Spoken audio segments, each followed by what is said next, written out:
क्या उच्च के गुरु आपकी किस्मत बदल सकते हैं? आइए जानते हैं सिंह राशि वाले और सिंह लग्न के व्यक्तियों के लिए। तो इनके लिए जो देवगुरु बृहस्पति का कर्क राशि में गोचर है वो आपके 12th house of spiritual growth, healing, reflection and long term planning में होगा। तो यह गोचर आपको जो जीवन की जो आपकी भागदौड़ है उससे थोड़ा पीछे हटकर आपके इनर ग्रोथ और मेंटल वेलनेस और फ्यूचर प्लानिंग पर ध्यान देने का अवसर दे सकता है।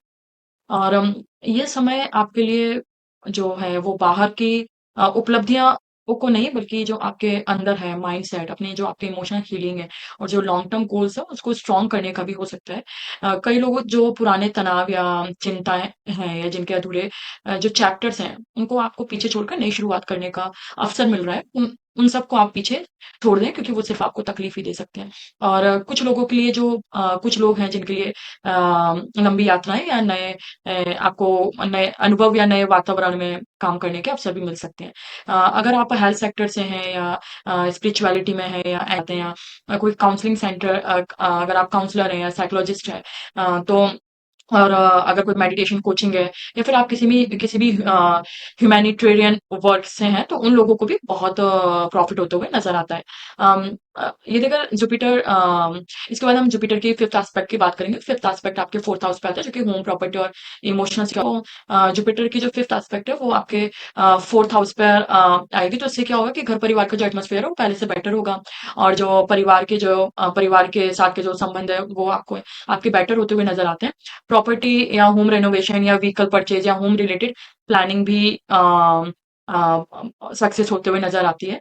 अगर इसके अलावा आप के जो मदर हैं उनका स्वास्थ्य पे ध्यान देने की ज़रूरत है, और मेंटल पीस और इमोशनल स्टेबिलिटी भी पहले से बेटर महसूस हो सकती है।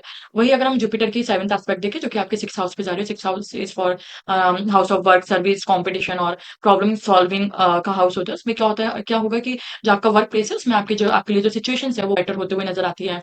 लंबे टाइम से अगर कोई प्रोफेशनल चैलेंज चल रहा है, वो धीरे-धीरे कम हो सकते हैं। अगर कोई कॉम्पिटिटिव एग्ज़ाम की प्रिपरेशन कर रहे हैं, कोई इंटरव्यू की या गवर्नमेंट इंटरव्यूज़ की प्रिपरेशन कर रहे हैं, या किसी लाइसेंसिंग एग्ज़ाम की प्रिपरेशन कर रहे हैं, या कोई प्रोफेशनल सर्टिफिकेट लेने की या हायर एजुकेशन के लिए सोच रहे हैं, तो उनको भी तो जो लोग ये तैयारी कर रहे हैं, उन लोगों को भी अच्छे परिणाम मिलने की बहुत हद तक संभावनाएँ हैं। और इस टाइम पे आपकी जो एफिशिएंसी है और जो प्रॉब्लम सॉल्विंग एबिलिटी है वो भी आपकी स्ट्रांग होते हुए नजर आती है। आपकी जो जुपिटर की जो नाइन्थ एस्पेक्ट है वो आपके eighth house of research, transformation and deep learning पर पड़ेगी। तो यह दृष्टि आपको जीवन में कुछ इम्पोर्टेंट एरियाज में न्यू अंडरस्टैंडिंग दे सकती है या न्यू डायरेक्शन दे सकती है, जैसे कि रिसर्च, मेडिकल या कोई भी इन्वेस्टिगेशन बेस्ड फील्ड से जुड़े लोगों के लिए ये नाइन्थ एस्पेक्ट एक ग्रोथ लेकर आती है। जो कई लोगों के लिए ये समय पर्सनल ट्रांसफॉर्मेशन का है और सेल्फ डिस्कवरी का हो सकता है, अगर आप जीवन में कुछ गहरी बातों को पहले से बेहतर समझ सके। तो सिंह राशि या सिंह लग्न के लोगों के लिए आप अपने पहले के चैप्टर क्लोज करके आगे के न्यू डायरेक्शंस को फॉलो करें।